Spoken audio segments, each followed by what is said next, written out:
Good afternoon, folks. Today we're going to be working on a Toro. Got dropped off by one of our commercial customers. It's only about a year old. Anyhow, brought it in. Said he's headed at the dealer.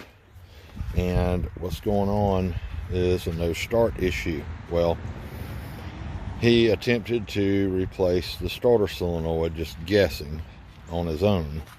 After he got it back from the dealer, then he had a no start issue. Well, we went to get it off the trailer. Of course, the battery was dead.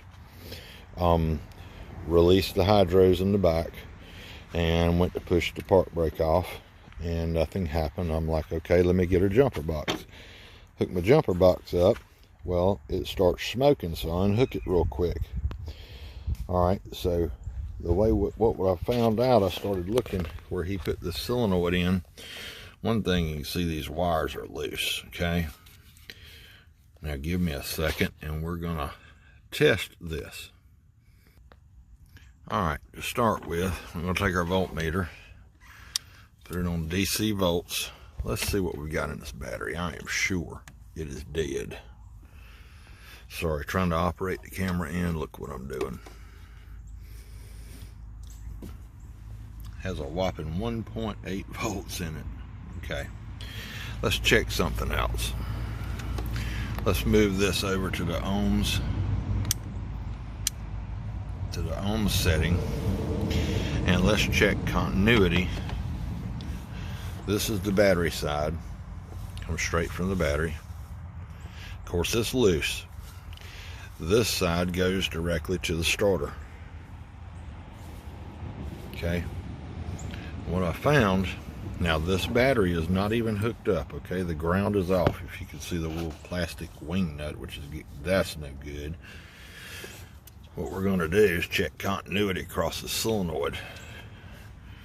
And well, looky there. Let's undo this positive here. Let's see, can we put it on there? Now, you see we have continuity. I'm going to see if I can do this where you can see. And I'm going to pull off one side. See it go to OL? That means no continuity. Now it has continuity. This solenoid, brand new, is no good. There is no power. Nothing is hooked up to it because the battery's disconnected. So we're going to start with a new solenoid. Boy, it's been a busy day. It's already dark now. We finally got this machine inside. I replaced the solenoid. There's his old one, the one that was shorted. So I took his other one that he took off that he replaced. I tested it. It seems to be good. Yes, the plastic wing nut is still there, but that will be replaced before this is over. We are have the battery charging now, a little 2-amp charge. We're going to keep it on charge overnight. It seems to be picking up. I've got this on my little 2-amp charger. This is an interstate battery. It's a I of 20, so that's a September 20 battery, so it's still under warranty if it is bad, although I believe it is shorted. We will find out. If I have to, I'll probably shock it with this big charger. Yeah, it's an antique, but it still works great. Anyhow, so we're gonna let this charge, and we're about to close. It's a little after 6. We'll get back on this Tuesday and continue diagnosing this machine. Ah, funky chicken! Oh my God! Look, my wife made these. Isn't that cool? Awesome! Want to buy some? Good morning, folks. Well, it's Tuesday morning.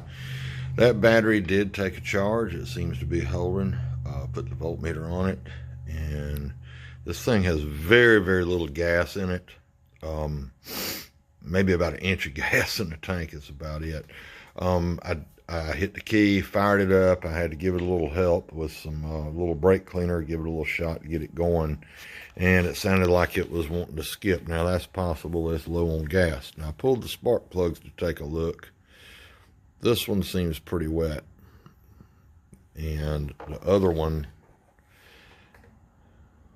see when the focus, doesn't look great. But anyhow, what we're going to do is take it outside now and see if we can fire it up and get it running. I may add some more gas here, and we'll see what's going on. All right, I did not put new spark plugs in it. I just stuck the air filter back on it. We're going to fire it up. You'll hear it backfiring and popping and whatnot.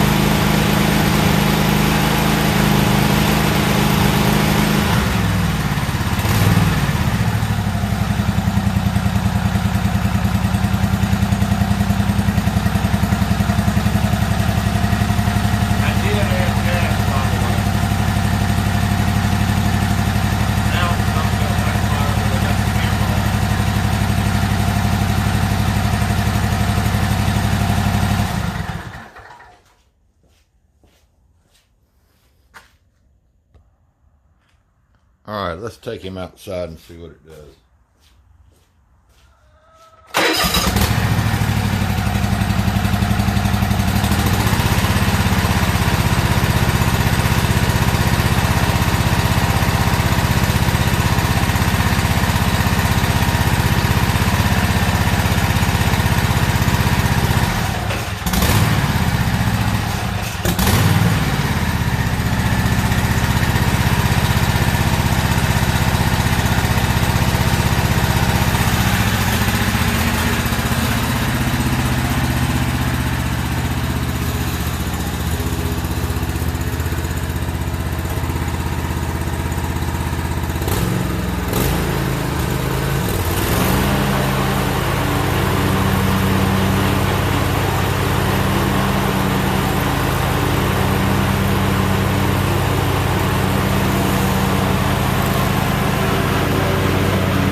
Still doesn't sound right to me. I think it may be still skipping or something's going on. Well, you know, spark plugs tell a story. This is out of this side I just pulled out. Ow, that's hot. All right, let's see. You can see how this one, if I can get it the darn thing to focus. Let's pull the other side out and see what it looks like.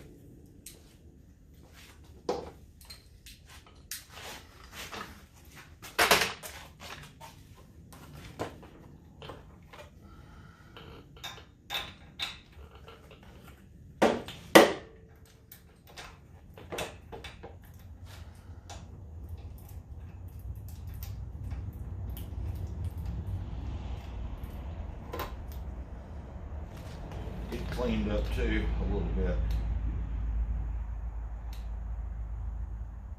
I think I'm still going to replace these. These are RN11YC4. Let's go see if I have some NGKs in stock and verify that that is the correct spark plug for this machine. The reason I say that, because in this compartment over here I see another spark plug or two. Let's see what's going on. Okay, that is the correct spark plug. It's going to take a NGK BPR 5ES. Let's put those in and see how it runs.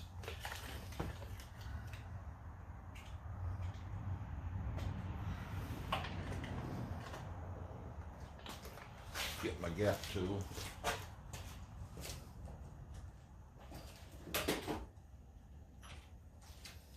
Hope I'm not boring y'all to death. Let me get these in right quick. You know how to install a spark plug. Got that left side in, but I thought I'd show you guys this also. This is an old tool from Mac, from back in the 80s. I got this for installing spark plugs. And just push it on like that. Makes it real easy, limber. I think Toro did a video on this stuff too, you know, about vacuum hose. Put a piece of vacuum hose or fuel line on the end, give you something to grip and screw it in. I've been doing this since, God knows, forever. All right, new spark plugs in. Let's see if it sounds any better.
Pulling the choke out just a little bit just to see if a little extra fuel will help it smooth out. It did make a difference. I'm going to take it outside and go cut with it a minute and see what it does. All right, folks, let's ride it back and forth and see what she acts like.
Hear the backfire? I did. Here it is backfiring.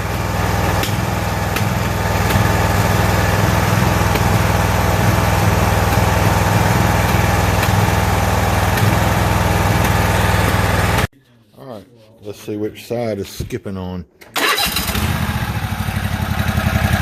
the news pull the spark plug off. Made no difference. Let's decide whether it's carburetor or fire. Let's find out. Alright, just put our spark tester in.